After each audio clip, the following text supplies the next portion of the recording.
Welcome to The Explainer. We've all seen it happen. A corporate giant, a company that seems absolutely invincible, just stumbles. And at the same time, other companies manage to reinvent themselves over and over, staying on top for decades. Well, that's not luck. It's a really powerful strategy called Dynamic Ambidexterity. And once you understand it, you'll never look at business success the same way again. It's a story we know all too well, right? A company is at the very top of its game, just crushing the market, and then, seemingly out of nowhere, they get disrupted and start to fade away. We know even the biggest, most successful companies can fail to adapt.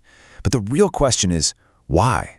What's really going on inside these places that makes them so fragile? To really get our heads around this, let's look at a perfect example, a story you definitely know, from a company that literally built its business on happily ever afters, the magic kingdom of Disney animation. Okay, so picture this. It's 1994. Disney is completely untouchable. The Lion King is the crown jewel of their hand-drawn animation empire.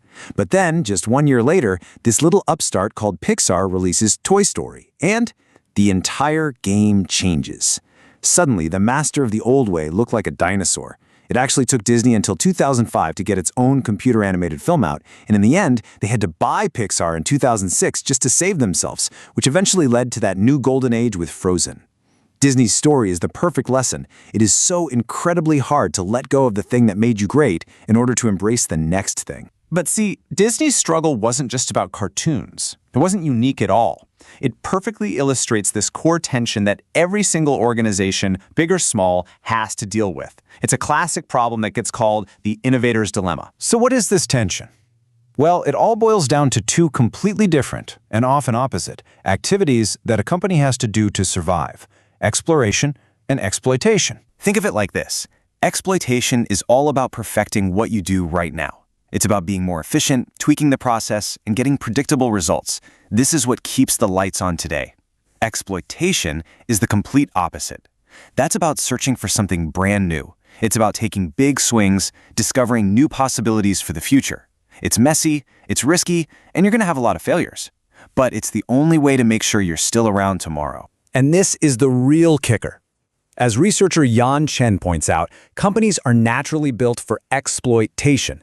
All their systems, their processes, their bonuses, they're all designed for efficiency. But that exact same structure, the one that makes them so good at what they do, can make them totally blind to what they should do next. All right, so if you have to do both of these opposite things, how have companies tried to solve this puzzle? Well, for decades, people have really focused on three main strategies.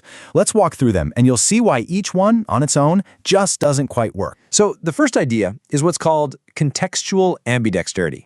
This is all about culture. It's about empowering individual employees to do both things. The most famous example, of course, is Google's old 20% time, where engineers could spend 1 day a week working on whatever new project they were passionate about. So what's the problem with that? Well, it's fantastic for small improvements, making a current product a little better. But it almost never leads to those radical, game-changing ideas. When an innovation is truly different, when it actually challenges the main business, this approach just isn't powerful enough. Okay, so approach number 2 is sequential ambidexterity. The idea here is instead of individuals doing both, the entire company just switches back and forth over time. So for a few years, it's all about efficiency and exploiting what you have. Then, you flip a switch and the whole company retools to focus on pure exploration. Yeah, as you can probably guess, this is almost impossible to actually do. The level of disruption is just massive. Can you imagine trying to flip your entire company's strategy, structure, and culture every few years? It would just create chaos. You'd risk destroying the very things that made you successful in the first place. So that brings us to the third and probably most popular solution, structural ambidexterity.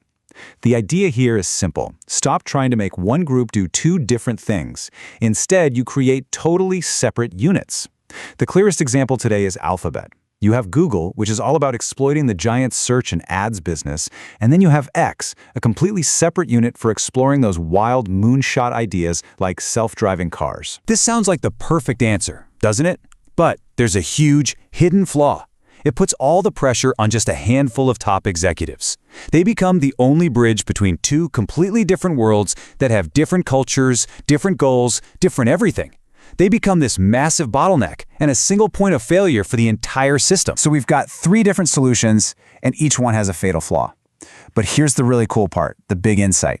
The most successful companies don't just pick one. They do something way smarter. They actually use all 3 at the same time, weaving them together into this single, elegant, dynamic system. This is Dynamic Ambidexterity. See, it's not a fourth option, it's an integrated system. Here's how it works. At the very top, the corporate level, you use Structural Ambidexterity. You create those separate units for exploring and exploiting. Problem solved. But then you zoom in. Inside each of those units, you use Contextual Ambidexterity, creating a culture where everyone is encouraged to innovate within their own world. And finally, at the project level, you use Sequential Ambidexterity. A new idea starts in the Explore unit, and once it's proven and ready to scale, it graduates over to the Exploit unit. See how it all fits together? It's a complete engine for innovation. And the crucial thing here is that this isn't just some high-level theory. It actually comes with a really detailed practical playbook. Because to make this whole thing work, you have to manage the 2 sides, the exploration side and the exploitation side, in completely different ways. I mean, just look at how deep these differences go. You literally need 2 different rule books. Take strategy. Your core business needs a deliberate, planned-out strategy. Your Explore unit needs an emergent one, where the whole plan is to discover the plan. Or look at incentives. This one is huge. The core business rewards performance, hitting your numbers. But in the Explore unit, you have to reward learning and actually tolerate failure. This is why a place like Alphabet's X has famously given bonuses to teams whose projects fail brilliantly, because it encourages the huge risks you need for huge breakthroughs. From customers to supply chain, the rules are different on each side. So the key thing to take away here is that this is not a one-time fix. It's not some reorganization project that has a neat little end date. It's a constant, dynamic balancing act. You have to manage these 2 opposing forces, day in and day out, forever. And look, yes, this is hard, it's expensive, and in the short term it can feel really inefficient. But as the research shows, asking if it's worth it is just a false dilemma. In a world where disruption is always around the corner, there is no other choice. You either build the capability to do both, or you are actively choosing to become obsolete. This isn't just a nice idea. It's about survival. So that brings us to the final question, the one I want you to take away from this explainer. Think about your own work, your own team, your own company. Is it optimized only for the success you're having today, or is it truly built to explore the amazing possibilities of tomorrow? Is your organization built to last, or is it just built for now?